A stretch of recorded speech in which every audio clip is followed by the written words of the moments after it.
오늘 하나님 말씀은 요한계시록 2장 2절에서부터 4절에 있는 말씀을 함께 보도록 하겠습니다.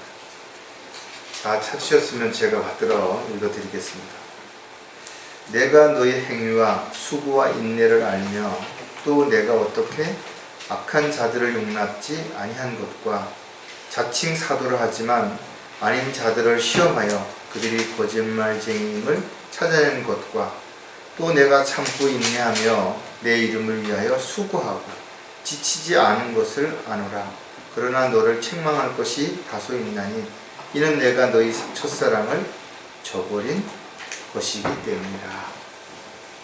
오늘 말씀을 위해서 잠깐 기도하도록 하겠습니다.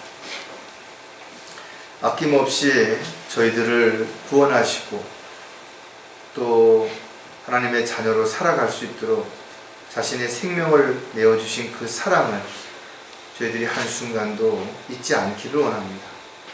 또 놀라우신 은혜로 인해서 저희들에게 산 소망을 주시고 또 이 세상을 살아가는 동안 모든 필요를 공급해 주시는 또 주님의 은혜에 다시 한번 감사를 드립니다. 저희들이 오늘도 이렇게 건강한 모습으로 또 주님 앞에 나와서 경배 드릴 수 있는 특권을 주신 것도 또 주님을 아버지라고 부르고 어떤 상황 속에서도 기도할 수 있는 특권을 주신 것 또한 감사를 드립니다. 저희들이 어느 곳에 있든지 무엇을 하든지 주님께서는 늘 눈과 같이 저희들을 지켜 보호해 주시고 또 저희들이 곁길로 가지 아니하도록 바른 길로 인도해 주시는 것 또한 감사를 드립니다. 이렇게 주님으로부터 받은 사랑이 너무나 큰데도 불구하고 때로는 육신적인 만족으로 인해서 주님과의 올바른 삶을 살지 못할 때도 있고 또 인간의 욕심으로 인해서 주님이 원하지 않는 그런 곳에서 또 주님이 원하지 않는 일을 하고자 할 때도 있습니다. 다시 한번 저희들이 오늘 말씀을 통해서 주님과의 사랑을 지속적으로 어떻게 이루어갈지 또 주님의 사랑을 어떻게 받아야 하며 또 주님께 어떻게 사랑으로 보답해야 될지를 다시 한번 점검하고 자신을 돌아볼 수 있는 계기가 될 수 있도록 역사해 주시옵소서. 다시 오실 우리 주 예수 그리스도의 이름으로 기도드렸습니다.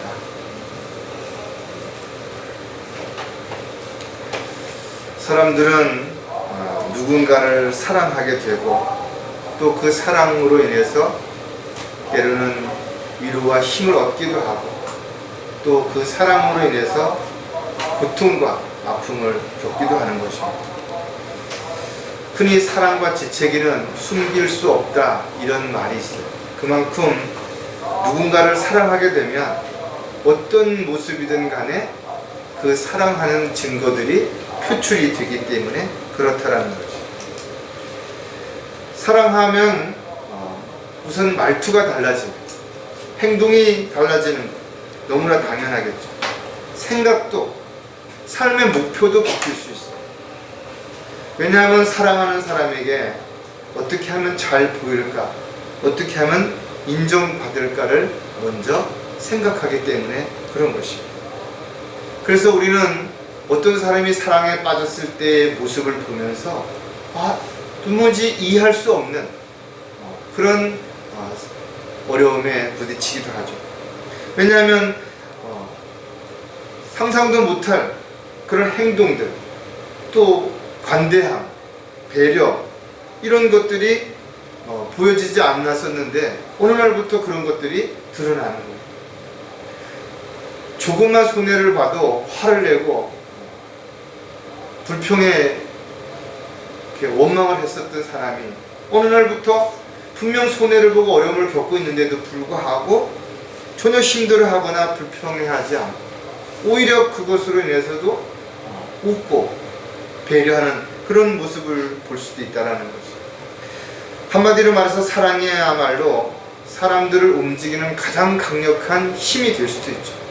여러분들도 누군가를 사랑한다면 또 무엇인가를 사랑하게 된다면 그 사랑의 힘이 어떤 상황에서도 낙담하거나 좌절하지 않도록 용기를 줄 수 있고 또 위로를 해줄 수 있다는 사실도 반드시 한번 좀 생각해 봐야 될 것입니다. 하지만 이 사랑이라는 것이 늘 불타오르는 것만 아니라는 것이죠. 어느 날 그 사랑이 식을 수도 있다는 것이죠. 그런데 문제는 이 사랑이 식어지면 오히려 사랑하지 않는 사람보다도 훨씬 더 안 좋은 상태가 될 수 있어요. 즉 원수가 될 수도 있다는 것입니다. 그렇게 좋아했던 사람이 그 사랑이 식어지는 순간 보기도 싫고 그 사람을 만나는 것도 싫고 그 사람이 하는 행동 하나하나가 모두 다 싫어질 수도 있기 때문에 그렇다라는 것이죠. 정상적인 그리스도인이라면 당연히 하나님의 사랑을 받고 또 사랑하며 그 사랑 안에서 감사와 기쁨이 넘치는 그런 삶이 지속돼야 된다. 늘 주님과의 교제가 이루어지고 또 주님의 은혜 안에서 마음의 평안을 얻고 감사함이 입에서 떠나지 않아야 되는 것이.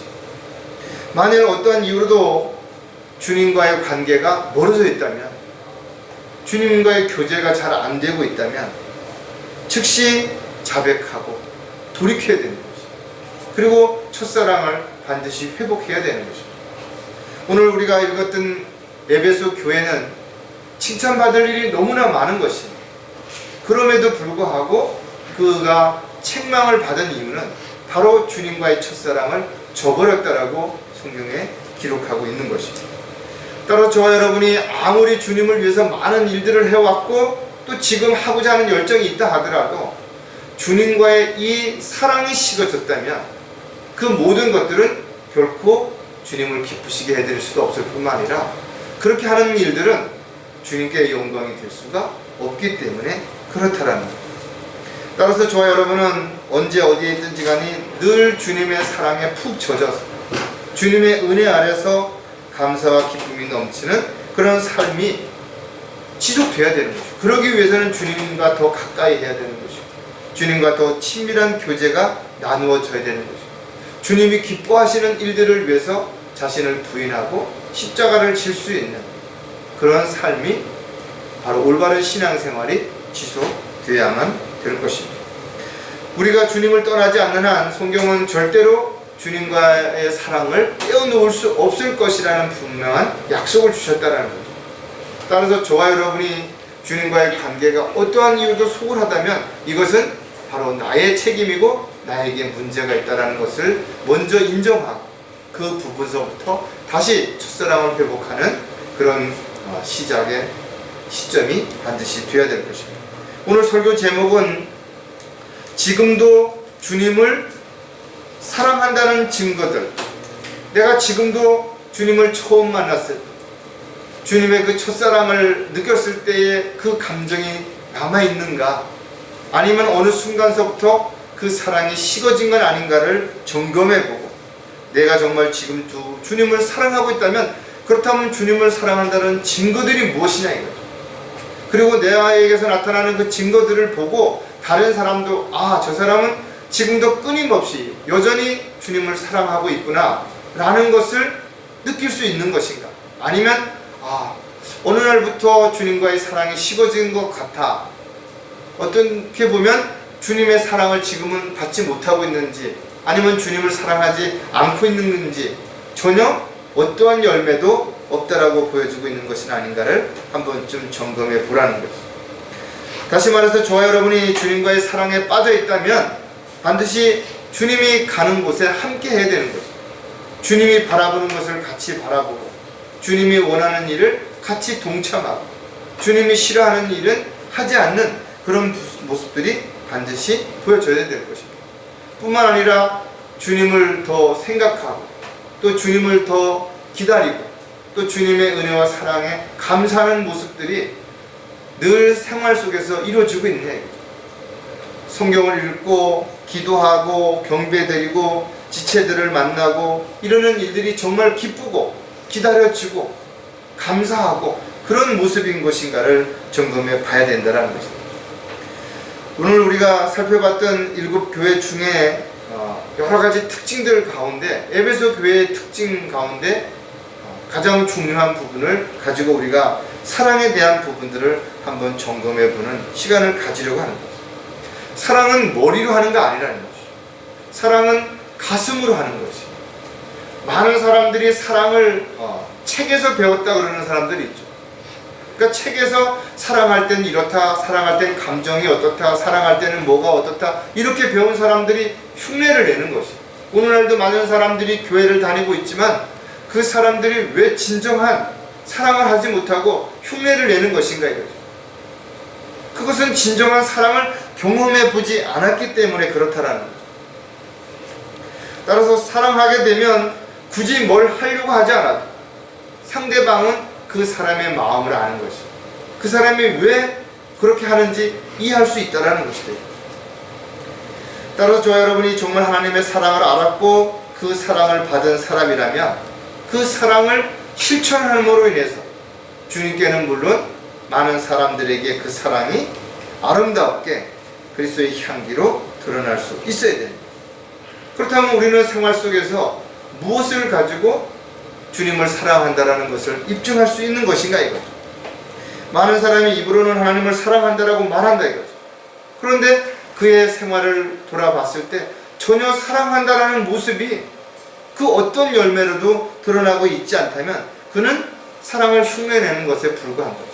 즉 신앙생활이 아니라 종교생활을 하는, 다른 사람들에게 보이기 위한 위선적인 삶을 사는 것에 불과하다라는 것이 되겠죠.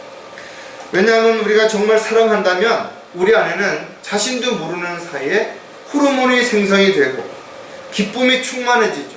그러니까 자신도 모르게 웃음이 많아지는 것이고 관대해지는, 다른 사람을 배려해주는 것이고, 이런 모습들이 그 사람이 사랑한다라는, 좀 뭔가 정상적이지 않은 것 같은데 뭔가 달라진 모습들이 바로 자신도 모르게 자신의 생활 속에서, 행동 속에서, 말 속에서 그렇게 표현이 된다는 거죠.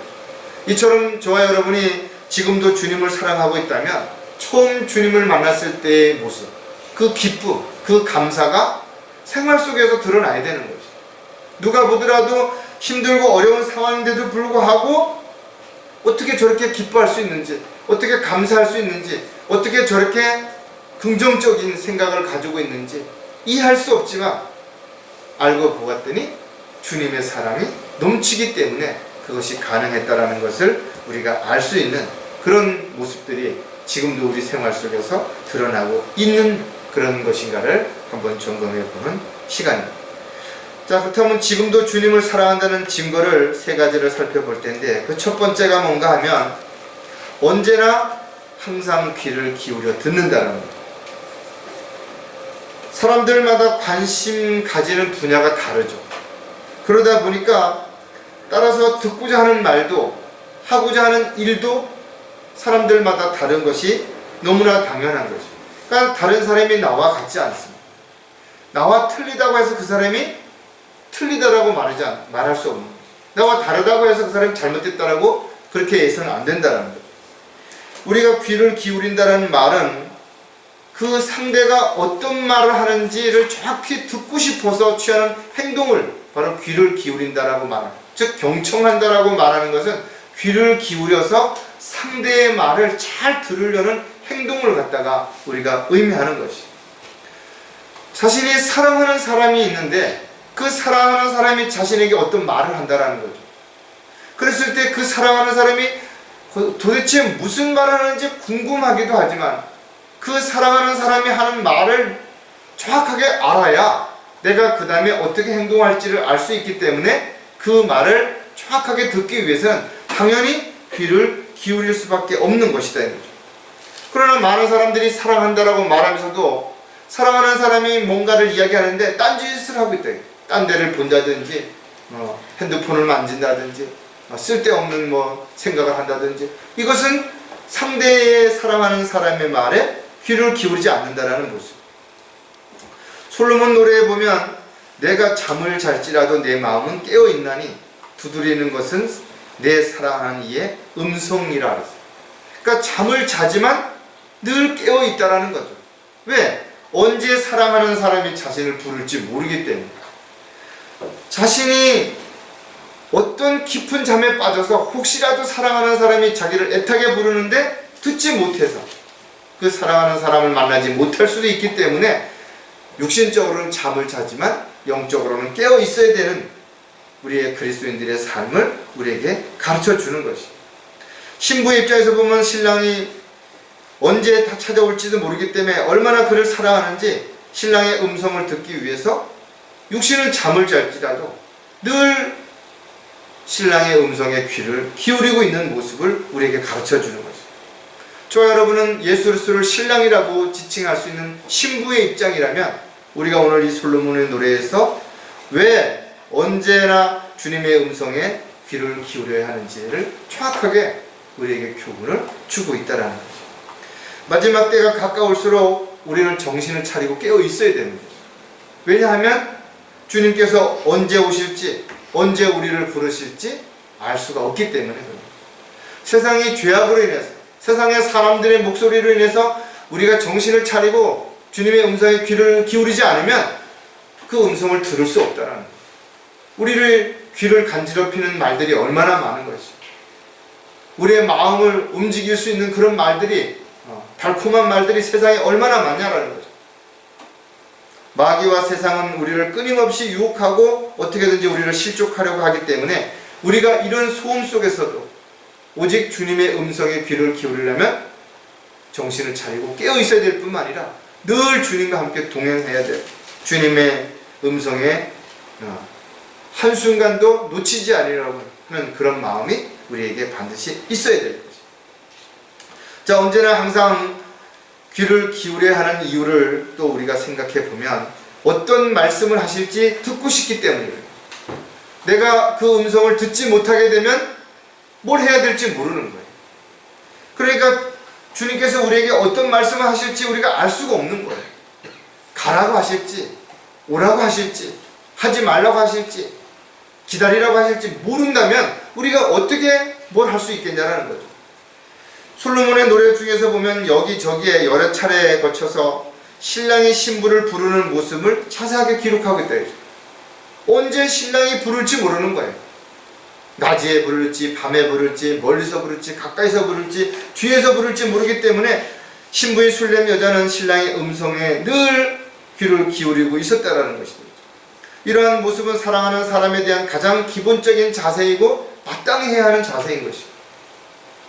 말로만 사랑한다라고 말하면서 귀를 기울여서 무슨 말을 하는지에 대해서 들으려고 하지 않는다면 결국은 어떤 이야기인지를 알 수 없는 거예요. 또 사랑하는 사람이 말을 할 때 너무 조급하게 서둘러서도 안 된다는 거죠. 빨리 뭔가를 알려고 자꾸만 질문한다든지 그게 아니라 조용히 들어보는 거예요. 또 성급하게 한 몇 마디 듣고 나서 이 말씀이구나, 이렇게 하라는구나 하고 자리를 박차고 일어서서도 안 된다는 거죠.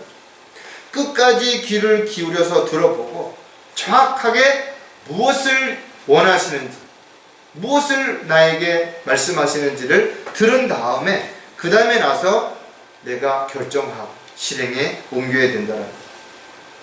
누가복음 19장 48절에 보면 그러나 모든 백성이 주의 말씀을 들으려고 열심히 귀를 기울이므로 그들이 어찌할 바를 모르더라. 주님의 음성을 들으려고, 주님의 말씀을 들으려고 귀를 기울였다 이거죠. 오늘날도 마찬가지예요.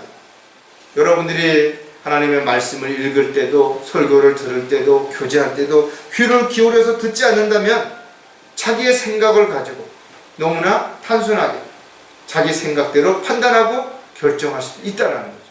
또 잘 듣지 않으면 도대체 무슨 말을 했는지 지나고 나서 아무 말도 생각이 안 나는 것이죠. 주님께서는 우리를 자녀로 부르시고 또 세상으로부터 선교를 하기 위해서 끊임없이 우리를 바른 길로 인도하시고 계시다. 그런데 주님께서 부르시는데 그곳에 가지 않는다면, 주님께서 인도하시는데 따르지 않는다면 우리는 곁길로 갈 수밖에 없고 세상에 있는 것들에 마음을 뺏긴 채 살 수밖에 없다라는 거죠. 주님께서는 우리의 필요를 공급해 주실 뿐만 아니라 우리가 어떻게 살아야 할지 우리의 삶에 대해서도 늘 말씀을 해 주신다는 거죠. 따라서 우리가 어떤 말씀을 하실지 귀를 기울이지 않는다면 우리는 주님을 사랑하고 있지 않다는 것을 스스로 반증하는 것이 되는 거죠. 언제나 귀를 기울이는 또 다른 이유가 무엇인가 하면 해야 할 일이 무엇인지 알고 싶기 때문이에요. 주인은 종에게 매일매일 필요한 일을 할 수 있도록 명령하시는데 어제 내가 이런 일을 했다고 오늘도 그 일을 해야 된다는 것은 내 생각일 수도 있는 거예요. 왜냐하면 주인의 생각이나 주인의 입장이 바뀌어서 다른 일을 시키실 수도 있기 때문에 그렇다라는 거죠. 그렇다면 어제 내가 일을 열심히 잘했다고 칭찬을 들었다고 해서 오늘도 주인의 명령을 듣지 않고 일찌감치 나가서 그 일을 하고 있다면 주님께서 또 다른 새로운 일을 맡기시려고 할 때 그 음성을 들을 수 없기 때문에 엉뚱한 일을 하게 되는 결과를 가져올 수도 있다는 거죠. 따라서 술렘 여자가 신랑의 음성을 경청하고 있었던 것처럼, 그리고 거기에 반응했던 것처럼 우리도 역시 마찬가지로 늘 언제 어느 때나 주님의 음성에 귀를 기울여서 내가 해야 할 일, 또 내가 해야 할 일에 대해서 잘 모를 때는 끊임없이 주님께 물어야죠. 내가 어디로 가야 할지, 어떻게 해야 될지, 언제 해야 될지, 누구와 함께 해야 될지, 무엇을 하지 말아야 할지 끊임없이 주님 앞에 물어보고 또 그 일들을 이루어가야 됩니다. 뿐만 아니라 우리가 주님이 원하시는 일을 할 때는 혼자 해야 하는 일들도 있지만 함께 해야 하는 일들이 있기 때문에 우리는 늘 어떤 일을 할 때 누군가 함께 해야 된다면, 특히 지체들과 함께 주님의 사역을 이루어 가야 된다면 늘 주님의 음성을 들어서 각자의 역할이 무엇인지를 정확히 알아야 될 뿐만 아니라 어떻게 협력해야 되는지도 분명히 알아야 될 것이죠. 디모데전서 6장 2절에도 보면 믿는 주인을 섬기는 자들도 그들이 형제라고 해서 경히 여기지 말고 오히려 더욱 잘 섬겨야 하리니 이는 그들이 신실하고 사랑받는 자들이며 선한 일에 동참하는 자들이기 때문입니다. 우리가 함께 일하는 지체들, 지체라고 해서 함부로 해서는 안 된다는 거죠. 오히려 더 배려하고 섬기고 사랑하는 마음이 있어야 되는, 더 존중하고 더 우리가 함께 할 수 있는 그런 마음에서 사랑하는 마음으로 함께 해야 되는 것이. 또 사랑하는 사람과 함께 일할 때는 더욱 사랑하는 사람의 음성에 귀를 기울여서 그 사랑하는 사람이 무엇을 하고자 하는지를 정확하게 알고 나서 그 일에 함께 할 때 더 효과적이고 능률도 오를 수 있는 것이. 디모데후서 1장 8절에 보면 그러므로 너는 우리 주의 증거나 그를 위하여 죄수된 나를 부끄러워하지 말고 하나님의 능력에 따라 복음을 위하여 고난에 동참되가 되려죠. 우리가 지체들이 모두 다 동일하지 않죠. 하는 일도 다르고 할 수 있는 능력도 다르고 또 가지고 있는 환경과 형편과 여건들도 다르기 때문에 인간적인 면에서 상대를 판단하고 함부로 평가해서는 절대로 안 된다는 거죠. 왜냐하면 주님의 사역을 위해서 꼭 필요한 동역자이기 때문에 그런 거죠. 또 몸의 한 부분인 지체들이기 때문에 더더욱 그렇다는 거죠. 안타깝게도 주님을 따르겠다고 했던 많은 사람들이 주님을 떠났다는 거죠. 지역교회에서 자신이 정말 더욱더 주님을 위해서 헌신하겠다고 지금까지 자신의 잘못된 신앙생활에 대해서 반성하고 어떻게 살아야 되겠다고 그렇게 간증했던 많은 사람들이 주님을 떠났다. 왜냐하면 자신이 고난받고 힘들고 어려운 상황에 있는 것보다 아니라고 편안한 삶을 원했기 때문에 그런 거죠. 바른 진리의 말씀을 따라서 복음을 전하고 진리를 증거하고 또 믿음 생활을 한다는 것은 결코 쉽지 않죠. 이 일을 하기 위해서는 많은 인내가 필요하고 많은 고통을 감수해야 되는 과정들이 반드시 필요하다는 거죠. 주님을 믿고 따른다는 것은 결코 쉬운 길이 아니라 평탄한 길이 아니라는 것입니다. 그래서 많은 사람들이 해야 할 일이 무엇인지를 알았음에도 불구하고 세상으로 돌아가 버리는 거죠.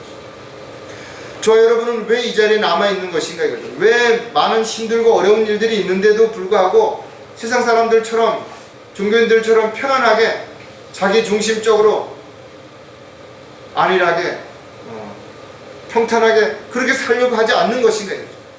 그것은 주님이 곧 오신다라는 사실을 알고 있기 때문에 그런 거죠. 또 우리는 주님께서 우리에게 요구하시는 것이 무엇인지를 들었고 그것을 마땅히 해야 된다는 사명감과 책임감을 가지고 있기 때문에 우리가 이 자리에 있는 것이라는 것이죠. 따라서 저와 여러분에겐 어떤 일이 언제 어떻게 주어질지 알 수 없기 때문에 늘 주님의 음성에 귀를 기울여야 되는 것은 너무나 당연한 것입니다. 언제나 항상 귀를 기울여야 하는 또 다른 이유가 무엇인가 하면 지속적인 관심을 가지고 있기 때문이라는 것입니다.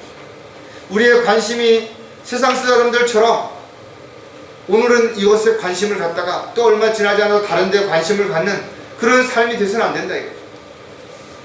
한때는 나는 이 운동이 나한테 가장 맞고 너무나 이것이 가장 난 적성에 좋고 건강에도 좋고 그렇게 동호회에서 열심히 내던 사람이 어느 날 종목을 바꿔서 다른 곳에 가서 또 똑같은 이야기를 하고 있다 이거예요. 사람들은 끊임없이 자기가 원하는 자기가 하고 싶은 일에 관심을 갖기 마련인 것이.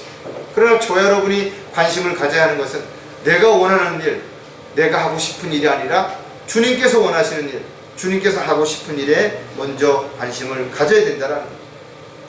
주님께서는 말씀으로 우리가 깨고 일어나며 우리가 생각하고 또 우리가 계획하는 모든 것들을 다 알고 계실 뿐만 아니라 우리가 어떻게 살아야 할지도 다 알려주고 계시다라는 것입니다. 그래서 주님의 음성에 귀를 기울여야 하는 가장 확실한 이유 중에 하나는 늘 주님 앞에 관심을 가지고 있어야 주님이 원하시는 삶을 살아갈 수 있기 때문에 그런 것이죠. 비록 우리가 육신적으로는 잠을 잘지라도 영적으로 깨어 있어야 하는 이유는 주님의 음성을 들어야 주님께 관심을 가져야 주님이 기뻐하시는 삶을 살아갈 수 있기 때문에 그렇다라는 거죠. 고린도전서 15장 34절에 보면 의에 대하여 깨어있고 죄를 짓지 말라. 어떤 자들에게는 하나님의 지식이 없기에 내가 너희를 부끄럽게 하려고 이 말을 하라. 많은 사람들이 주님을 사랑한다라고 말하죠. 그래야 주님에 대해서 알려고 하지 않는 것이. 그렇다면 주님에 대해서 우리가 정확하게 알고 주님에 대해서 깊이 알 수 있는 유일한 방법이 무엇인가요? 바로 성령님을 통해서 하나님의 말씀을 알아야 하나님이 어떤 계획을 가지고 계시는지 우리에게 어떤 은혜와 사랑을 끊임없이 베풀어 주시는지를 알 수 있는 것이죠. 그것은 관심이 있어야만 가능한 것입니다. 자신이 관심이 없으면 어떤 말을 들어도 그것을 그냥 흘려보내지 그것이 귀에 남지 않죠. 여러분들은 무엇에 관심을 갖는 것인가 이거죠. 세상 사람들처럼 돈에, 명예에, 권력에 관심을 갖고 있다면 온통 그런 것들만 보일 수밖에 없을 것입니다.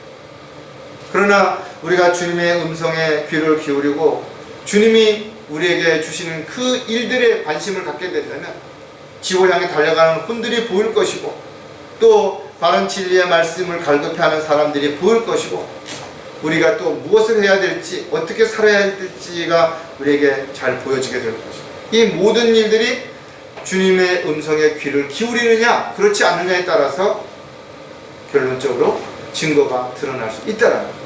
따라서 저와 여러분이 지금도 주님을 사랑하고 있다면 주님의 음성에 항상 귀를 기울이고 있는지 아니면 주님께서 무엇을 하고 말씀하시는지에 대한 관심 없이 엉뚱한 것에 마음을 빼앗기고 있는지를 점검해 보면 알 수 있을 것입니다. 두 번째, 지금도 주님을 사랑한다는 증거는 무엇인가 하면 무엇을 원하시든지 즉각 반응한다는, 즉 살아있다라는 것은 어떤 물리적인 힘이나 어떤 소리나 어떤 부분에 대해서 반응을 한다는 것이죠. 안타깝게도 많은 사람들이 하나님의 말씀을 듣는데 반응을 하지 않는 것이죠. 하나님의 말씀의 칼로 찌르는데도 전혀 반응이 없다면 그는 영적으로 지금 병이 들었거나 움직일 수 없을 만큼 심한 병이 들었거나 아니면 영적으로 지금 잠을 자고 있는 상태에 있는 것이죠. 사랑한다면 그 사랑하는 사람이 어떤 말을 하는지를 듣는 것으로 끝나지 않고 그 말을 들었으면 아, 내가 어떻게 살아야 되겠구나, 어떻게 해야 되겠구나 마음에 결심하고 그것을 실행에 옮기는 것이죠. 솔로몬의 노래에 보면 나의 사랑하는 이가 문구멍으로 그의 손을 들이미니 그에게로 내 마음이 움직였도다. 이미 잠자리에 들었다면 만사가 귀찮죠. 이미 다 씻고 옷도 갈아입고 편안하게 자려고 누워있는데 누군가가 바깥에서 부르면 솔직히 귀찮고 나가기 싫을 거예요. 그런데 지금 여기에 나와 있는 내용들처럼 문구멍으로 손이 들어왔을 때 마음의 변화가 일어나는 거예요. 어찌해야 할지 모를 때 육신의 성향을 따라서 육신의 성품을 따라서 옛 성품이 지향하는 삶을 살고자 할 때 영적인 하나님의 말씀이 가슴 깊이 들어오면 그때 반응하게 되는 거예요. 달콤한 말에 취해서 세상적인 육신적인 것들에 마음을 빼앗겨서 그렇게 엉뚱한 일, 엉뚱한 생각, 엉뚱한 모습으로 살아갈 때 주님께서는 하나님의 말씀을 통해서 우리 가슴 깊이 우리를 찌르신다. 그때 우리는 반응하는 것이 주님이 시키시는 일, 주님이 명령하시는 일에 우리가 어떻게 반응하는 것인가 이거죠. 그런 모습을 보게 된다면 즉시 반응하는 사람이 있고 한참 있다가 반응한 사람이 있고 전혀 반응하지 않는 사람들이 있을 수 있는 것이죠. 베드로전서 1장에 보면 너희가 성령을 통하여 진리에 순종함으로써 너희 혼들을 정결케 하여 가식 없는 형제 사랑에 이르렀으니 순결한 마음으로 서로 뜨겁게 사랑하라. 우리가 어떤 상황에 이르러야 비로소 그 사랑을 실행할 수 있는 것인가를 가르쳐 주는 것이. 아무리 힘들고 어렵다고 할지라도 정말 사랑하는 사람이 원하는 일이라면 즉시 움직일 수 있는 것, 이것이 사랑한다라는 가장 확실한 증거라는 거죠. 여러분은 자신이 사랑하는 사람들을 위해서 언제든 움직일 수 있는 그런 마음의 준비, 그런 자세가 되어 있는 것입니다. 아무리 힘들고 여러분들이 하고 싶고 원하는 일을 하다가도 주님이 부르시면 즉각 반응하고 주님께로 달려갈 수 있는 그런 마음이, 그런 상황이 준비되어 있는 것인가를 한 번쯤 점검해 보라는 거죠. 무엇을 원하시든지 즉시 반응해야 하는 이유를 또 생각해 보면 부르심을 받은 일꾼이기 때문이라는 거죠. 일꾼은 언제든지 주인이 일을 시키실 때 그 자리에 있어야 되는 거죠. 일할 준비가 되어 있어야 되는 거죠. 주인이 일을 시키려고 하는데 딴 곳에 가 있다든지 아니면 다른 일을 하고 있다든지 아니면 주인의 음성을 듣지 않고 있다든지 그렇다면 일을 할 수 없기 때문에 그렇다는 거죠. 저 여러분이 육신의 휴식을 위해서 외투를 벗고 잠자리에 들었다면 쉽게 일어나는 것이 쉽지 않을 것이에요. 손도 발도 다 씻었는데 다시 양말을 신고 신발을 신고 또 나가야 된다는 게 얼마나 귀찮겠냐라는 거죠. 하지만 주님은 우리를 언제 부르실지 모른다는 거죠. 그리고 주님이 정말 우리를 부르신 것을 우리가 알았다면 즉시 반응해야 되는 건 너무나 다양하죠. 왜? 우리는 종이요 일꾼이기 때문에, 주님의 도구이기 때문에 그렇다라는 거예요. 따라서 주님이 언제 우리를 부르실지 알지 못하기 때문에 우리는 정신을 차리고 깨어 있어야 될 뿐만 아니라 그 음성을 들었으면 즉시 반응해야 되는 거죠. 에베소서 5장 8절에 너희가 한때는 어두움이었으나 이제는 주 안에서 빛이니 빛의 자녀들로서 행하라. 어둠에 속한 사람들에게 빛을 비추는 역할을 해야 되는 거죠. 복음을 듣지 못한 사람에게 복음을 전해야 되는 것이고 진리를 알지 못하는 사람에게 진리를 가르쳐 주어야 되는 거죠. 이 죄악된 세상에서 어둠 속에 속해 있는 수많은 그런 죄인들을 주님께로 인도하기 위해서 우리는 끊임없이 주님의 부르심에 순종하고 또 주님이 원하시는 일들을 위해서 자신을 내어드릴 수 있는 헌신된 삶을 반드시 살아야 될 것입니다. 따라서 주님을 사랑하는 그리스도인들은 주님 오실 때까지 또 주님 부르실 때까지 자신은 종이라는 사실을 절대로 잊어서는 안 되는 것입니다. 비록 우리가 하나님의 자녀의 신분을 가지고 있지만 이 세상을 살아가는 동안은 주님이 원하시는 일들을 반드시 해야 하는 주님의 일꾼이기 때문이라는 것이기 때문에 우리가 오늘 이 말씀에 대해서 분명하게 다시 한번 자신을 돌아봐야 되는 것입니다. 무엇을 원하시든지 즉시 반응해야 되는 또 다른 이유는 끝까지 참고 견뎌내야 하기 때문이라는 거죠. 저와 여러분이 주님을 먼저 사랑하지 않았지만 주님께서 우리를 사랑하셔서 아낌없이 자신의 생명을 내어주셨다는 사실을 우리는 아는 것이에요. 그리고 그 사랑을 우리가 받아들이는 것이에요. 그렇다면 우리는 그렇게 아낌없이 모든 것을 주셨던 주님의 사랑을 받은 사람으로서 주님께서 원하시는 일이 때로는 번거롭고 귀찮고 힘들고 어려운 일이라고 해서 우리는 거부할 수 있는 것인가요? 외면할 수 있는 것인가요? 딴짓을 할 수 있는 것인가요? 정말 주님을 사랑한다면 또 주님께서 사랑하는 그 사람들에게 요구하시는 것이라면 우리는 그 어떤 것도 반드시 받아들이고 즉시 반응해야 됩니다. 주님은 우리에게 원수조차도 사랑해야 된다라고 가르쳐주고 있다. 주님께서 그들조차도 구원받기를 원하신다면 우리가 인간적으로는 아무리 믿고 그들이 정말 무엇 하나 해주고 싶지 않은 그런 마음이 있다고 하더라도 참고 또 견뎌내고 그들을 주님께로 이겨올 수 있는 도구가 되어야 됩니다. 로마서 12장 20절에 보면 그러므로 내 원수가 줄이거든 먹이고 만일 그가 목마르거든 마실 것을 주라. 이렇게 함으로써 내가 그의 머리에 숯불을 쌓을 것이라. 원수를 사랑해야 하는 이유가 물론 그들도 하나님께서 구원받기를 원하시기 때문에 그들의 혼이 구원받을 수 있도록 복음을 전하는 일도 중요하지만 또 한 가지는 그 자체가 우리에게 가장 큰 위로와 힘을 줄 수 있는 것이기 때문에 그렇다는 거예요. 주님께서 우리를 사랑하신 것 같이 우리가 서로 사랑해야 되는 것이고 또 그들을 사랑해야 되는 것. 때로는 그들을 사랑해야 된다는 것이 마음이 아프고 속상하고 화가 날 수 있죠. 어떻게 쉽게 용서하고 이해하고 배려할 수 있겠냐라는 것. 그러나 그럼에도 불구하고 그렇게 해야 되는 이유가 주님께서 우리에게 원하시는 거죠. 원수 갚는 것은 내게 있으니 내가 갚으리라. 주가 말씀하셨다 했죠. 그들이 설사 우리에게 잘못하고 우리에게 피해를 주고 고통을 줬다 하더라도 그들의 죄값은 그들이 반드시 받게 되는 것이요.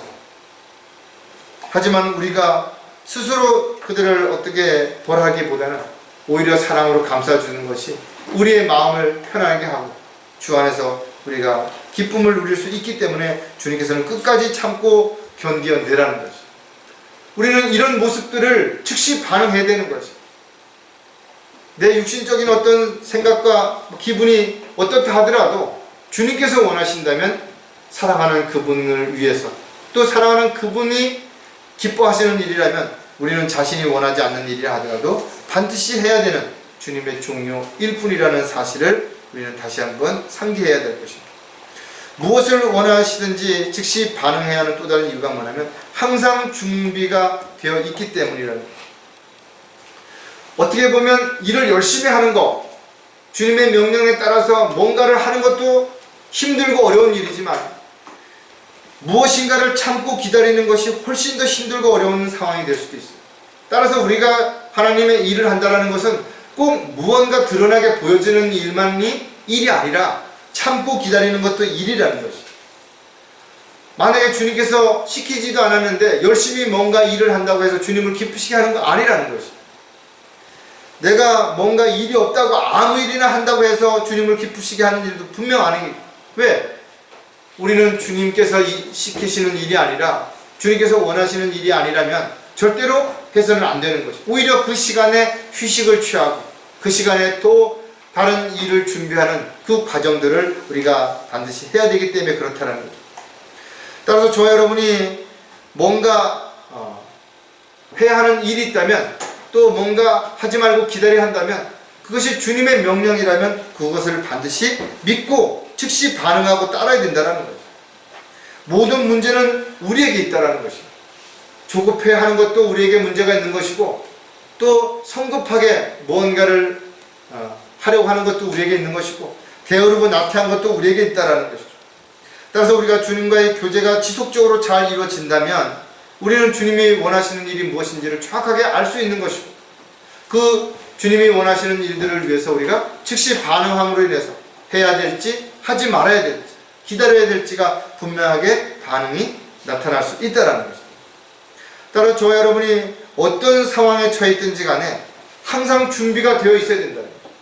일할 준비도 되어 있어야 되고 기다릴 준비도 되어 있어야 돼요. 사랑하는 사람에게 잘 보이기 위해서 주님이 우리를 부르신데도 불구하고 또 주님께서 기다리시는데도 불구하고 단지 이쁘게 보이려고 치장하는 시간이 너무 오래 걸린다면 이것은 오히려 기다리는 주님 앞에 합당하지 않는 결과를 가져오게 되는 겁니다. 따라서 저와 여러분이 뭔가를 잘 꾸미고 멋있는 모습을 주님 앞에 가지고 나오기보다는 있는 그 모습 그대로 나아가서 주님이 원하시고 기뻐하시는 일들을 위해서 새롭게 거기에 합당하게 준비되어 가는 것입니다. 주님이 주시는 능력으로 또 주님이 주시는 지혜와 명철을 통해서 주님의 일을 하는 데 있어서 준비하는 그런 과정들이 필요하다.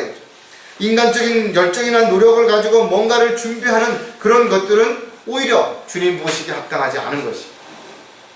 요한계시록 3장 20절에 보면 보라 내가 문 앞에 서서 두드리노라 누구든지 내 음성을 듣고 그 문을 열면 내가 그에게로 들어가서 그와 함께 먹으며 그도 나와 함께 먹으리. 주님은 문 앞에서 기다리고 있는데 그 안에서 무엇이라고 계속해서 뭔가를 준비하고 있다면 그건 합당하지 않다 이거죠. 주님을 기다리고 있는 사람이라면 주님이 오셨으면 즉시 나가야죠. 버선발로 뛰어나가는 그런 심정으로 나가야 되는데 뭔가를 준비하고 뭔가 음식을 장만하고 뭔가 옷 매무새를 고치고 이런 것들은 합당하지 않다라는 거죠. 즉 다시 말해서 인간의 의나 종교적인 열성이나 어떤 선행, 경건한 생활 이런 걸 꾸미느라고 주님이 원하시고 주님이 기다리시는데도 불구하고 쓸데없는 짓을 하는 그런 시간들을 낭비해서는 안 된다라는 거죠. 우리는 있는 그 모습 그대로 나가는 거죠. 주님께서 우리에게 보여주신 또 주님께서 우리를 알고 계시는 그 모습 그대로를 나가서 주님이 인도하시는 대로 우리가 주님의 도구로 쓰임받을 수 있는 삶이 되어야 되는 거죠. 우리 자신의 어떤 일이 바쁘다고 또 어떤 자신이 하고 싶은 일을 먼저 해야 된다라고 또 외향적인 어떤 것을 꾸미는 데 치장하는데 너무 많은 시간을 허비하며 정작 주님과의 만남의 시간이 줄어드는 어리석은 자가 되지 않도록 하기 위해서는 우리는 주님의 음성을 들었을 때 즉시 반응해야 됩니다.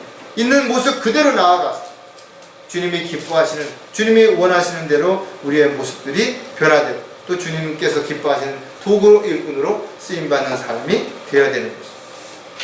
자, 마지막으로 주님을 사랑한다는 증거가 무엇인가 하면 아낌없이 자원해서 기쁨으로 드린다는 것.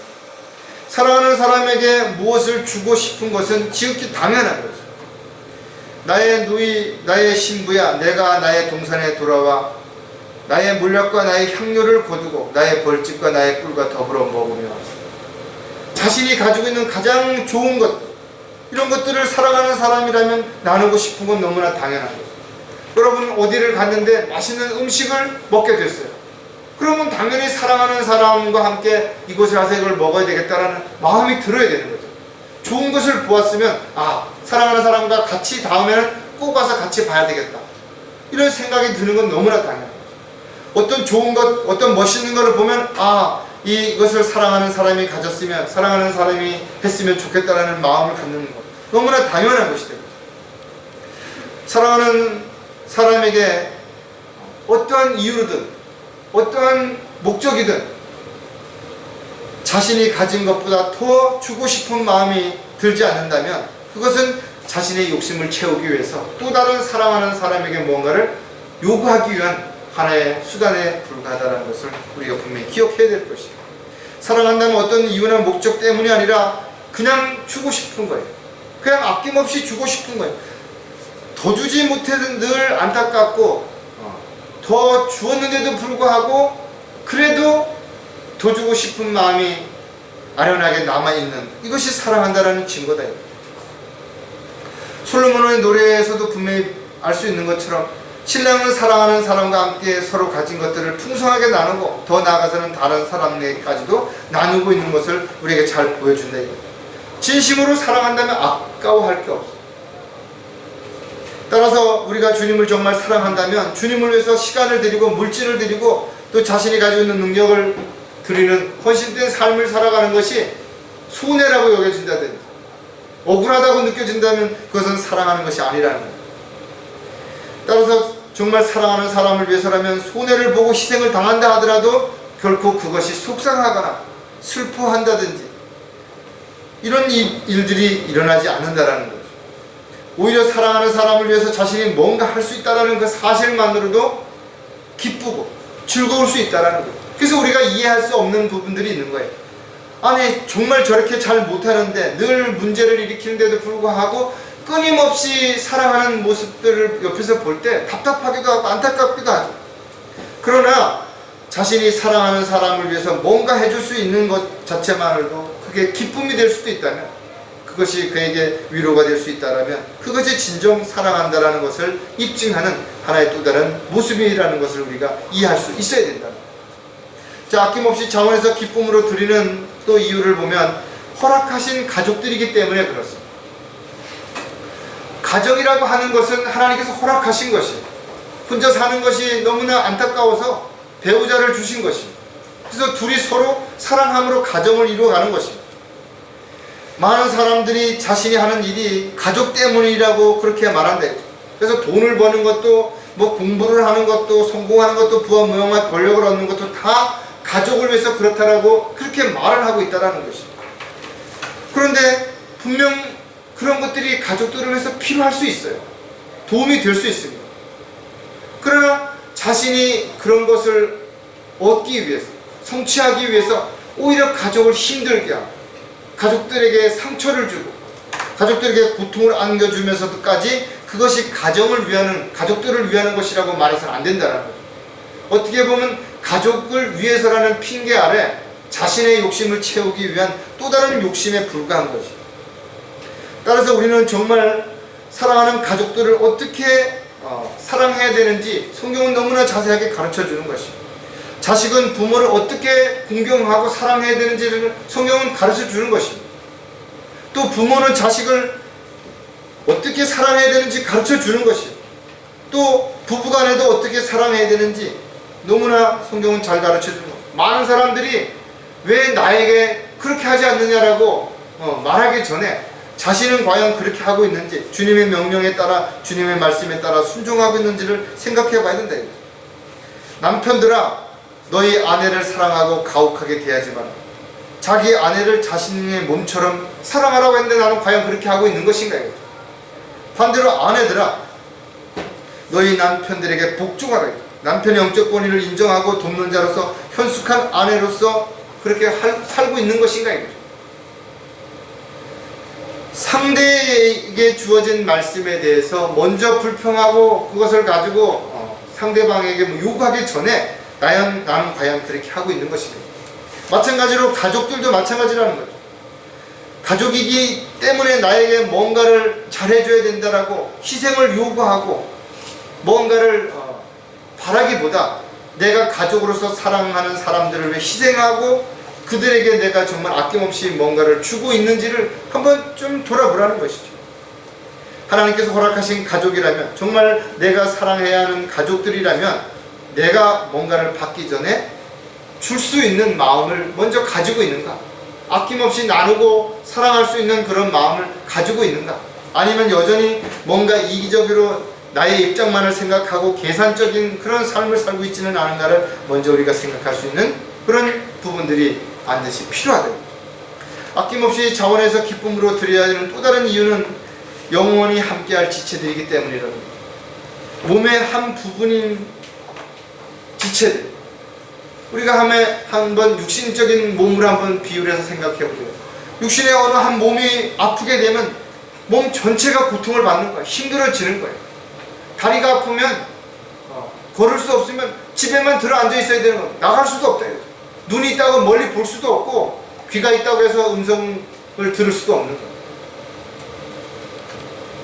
마찬가지로 손이 불편하면 아무리 열심히 돌아다녀도 손으로 할 수 없는 일들을 대신할 수 없는 그런 불편함을 반드시 겪게 된다. 따라서 어떻게 보면 피를 나누는 형제 자매들보다 더 소중한 사람들이 바로 지체다. 우리는 하나님의 자녀로서 형제 자매일 뿐만 아니라 하나님의 일을 함께 할 수 있는 동역자이기 때문에 그런 거죠. 따라서 성경은 지체는 절대 어떤 경쟁의 대상이 아닌 거죠. 비교 대상이 아니라는 거죠. 반드시 섬겨야 할 대상이고 섬기고 사랑하고 배려해야 할 소중한 사람임을 반드시 기억한다면, 우리 몸의 일부라고 생각한다면 그 어떤 지체하는 사람도 소중하지 않은 지체가 없는 것이고, 그 지체로 말하면 우리가 얼마나 많은 것을 얻고 많은 것을 또 누릴 수 있는지도 반드시 기억해야 되는 거죠. 요한일서 4장 20절에 보면 어떤 사람이 나는 하나님을 사랑하노라 하면서 자기 형제를 미워하면 그는 거짓말쟁이다. 눈으로 본 형제를 사랑하지 않는 자가 본 적이 없는 하나님을 어떻게 사랑할 수 있겠느냐. 함께 믿음 생활을 했던 사람들이 어느 날 육신적인 어떤 일로 인해서 헤어졌다 하더라도 그들을 원수처럼 대할 이유가 없다는 거죠. 정말 지체라고 생각한다면 그들이 어딘가에 가서 바르게 살기를 원하는 것이고 그렇게 살 수 있도록 기도하는 것이 너무나 당연한 것입니다. 몸은 하나인데 많은 지체가 있고 한 몸에 지체는 많아도 모두 한 몸인 것처럼 그리스도께서도 그러하시느니라 했습니다. 지역교회는 구원받은 사람들이 모여서 한 몸을 이룬 그런 놀라운 어떤 결성체죠. 세상 사람들이 말하는 단순한 모임, 어떤 조직, 어떤 집합체가 아니라는 것입니다. 따라서 지체로서 각자 해야 할 역할이 다른 것이죠. 능력이 다르고 또 있어야 할 자리가 다른 이유가 여기 있다는 겁니다. 우리의 아름다운 지체는 요구할 것이 없느니라. 오직 하나님께서는 그 몸을 고르게 하사 부족한 지체에게는 더 많은 존귀를 주셨으니 이는 몸 안에 분열이 없게 하실 뿐만 아니라 지체들이 서로에게 동일한 관심을 가지게 하니라. 지체들마다 겉으로 보이게 화려하지 않는 지체라도 오히려 더 소중한 지체인 것처럼 그에게도 또 다른 어떤 능력과 역할을 주셨다라는 거죠. 소중하지 않은 지체가 없는 것이. 그래서 서로를 사랑하고 세워주고 돌봐주는 그런 관계가 반드시 유지되어야 됩니다. 그렇게 하기 위해서는 자신이 가진 것들이 무엇이든 아낌없이 나눌 수 있고 또 배려할 수 있는 그런 마음이 지체들에게 있어야 되는 거죠. 많은 것을 가져서 나눠주는 거 아니죠. 내가 가진 것 중에 작은 것이라도 나누려고 하는 마음이 있을 때 주님께서는 나눌 수 있는 그 마음에 필요한 또 나눌 수 있는 것들도 분명히 허락해 주신다는 거예요. 아낌없이 자원해서 기쁨으로 드려야 되는 또 다른 이유는 모든 것을 다해 사랑해야 하기 때문이라는 거죠. 나누는 것이 부담스럽거나 힘들다고 느껴진다면 그것은 그가 정말 그를 사랑하는 것이라고 볼 수 없다는 거죠. 누구든지 주님을 정말 사랑한다라고 말한다면 주님 앞에 무엇인가를 내어드리는 것에 있어서 망설이거나 또는 어떤 인색하거나 그래서 안 된다라는 거예요. 왜? 주님께서는 저와 여러분을 구원해 주시기 위해서 하늘 보좌를 다 버리시고 가장 천한 인간의 모습으로 이 땅에 오셔서 수치와 멸시를 다 받으시고 십자가에서 죽기까지 하신 것을 우리는 알고 있는 것입니다. 우리는 주님을 위해서 시간을 드리고 몸을 드리고 마음을 드리고 물질을 드리는데 전혀 어떤 것도 아까워할 수 없다 이거죠. 왜? 주님의 사랑에 비하면 아무것도 아니기 때문에 그런 거죠. 마태복음 22장 37절에 예수께서 그에게 말씀하시기를 너는 마음을 다하고 혼을 다하고 생각을 다하여 주 너희 하나님을 사랑하라고. 우리가 주님 어떻게 사랑해야 되냐? 마음을 다하고 혼을 다하고 생각을 다해서 주님을 사랑해야 된다. 언제 어디서나 주님을 먼저 생각하고 주님의 은혜와 사랑을 잊지 않는 그런 삶을 살아갈 때 우리는 아낌없이 주님 앞에 내어드릴 수 있는 거예요. 내가 좀 피곤하다고, 내가 좀 어렵다고, 내가 좀 하기 싫다고 이래서 이런저런 핑계와 변명을 앞세우는 것은 합당하지 않아요. 왜? 주님께서 우리에게 주신 것이 너무나 크고 너무나 놀라운 은혜와 사랑이기 때문에 그렇다라는 거예요. 저와 여러분이 아무리 많은 것을 주님께 드린다 하더라도 자랑할 수 없는 이유는 이 모든 것 또한 주님이 주신 것이죠. 재능이든 물질이든 시간이든 주님이 허락하지 아니하시면 그 어떤 것도 우리가 향유할 수 없기 때문에 그런 거죠. 따라서 저와 여러분에게 주신 것들이 무엇이든 주님이 주신 것이라면 잘 향유해야 된다. 물질을 주신 것도 시간을 주신 것도 향유할 줄 아는 것도 우리가 하나님 은혜에 하나님의 명령에 순종하는 올바른 자세라는 거죠. 이처럼 우리가 주님을 사랑한다면 아낌없이 자원해서 기쁨으로 가족들을 돌아보고 지체들을 섬기고 하늘의 유업을 쌓아서 주님이 기뻐하시는 삶을 살아가는 것이 너무나 지극히 당연하다 이거죠. 지금도 저와 여러분은 주님을 사랑한다라고 입으로 고백하고 있다면 정말 주님의 음성에 귀를 기울이고 있는지 점검해 보라요. 또 주님이 우리에게 무엇을 원하시는데 어떤 핑계나 변명하지 않고 즉시 예라고 대답하고 반응하고 순종할 수 있겠는 것인가. 뿐만 아니라 내가 가지고 있는 것이 아무리 소중하고 귀하다 하더라도 아브라함이 100세에 얻은 독자 이삭을 하나님 앞에 번제로 드릴 수 있었던 것처럼 아낌없이 주님 앞에 자원해서 기쁨으로 내어드릴 수 있는 그런 헌신된 마음이 내게 있는 것인가를 다시 한번 점검해보고 주님을 더욱 사랑하는 그 마음으로 다시 오실 주님을 간절히 소마음에 기다리는 저와 여러분이 되시기를 주의 이름으로 부탁을 드리겠습니다. 기도하겠습니다. 하나님 아버지 참으로 감사를 드립니다. 주님께서 저희들에게 어떻게 사랑을 보여주셨고 그 사랑을 주셨는지 저희들은 너무나 잘 알고 있습니다. 뿐만 아니라 그 사랑을 알았고 그 사랑을 받았고 그 사랑 안에서 사랑하고 있는 저희들의 삶을 다시 한번 돌아볼 때 오늘 말씀처럼 늘 주님께 귀를 기울이고 있는지 또 주님의 명령에 따라 즉시 순종하고 있는지 반응하고 있는지 또 주님을 사랑함으로 주님 앞에 아낌없이 모든 것을 내어드릴 수 있는 준비된 도구의 일꾼으로 살아가고 있는지를 다시 한번 점검해보는 그런 시간을 가졌습니다. 저희들이 주님을 사랑하는 그 마음이 주님 오시는 그날까지, 또 주님 앞에 서는 그날까지 저희들이 변함이 없이 그 사랑을 늘 지속적으로 가지고 있을 수 있도록 주님 도와주시고, 그 사랑이 식어지지 않도록 세상이나 세상에 있는 것들에 마음을 뺏기지 않도록 주님 지켜 보호하여 주시옵소서. 다시 오실 우리 주 예수 그리스도의 이름으로 기도드렸습니다.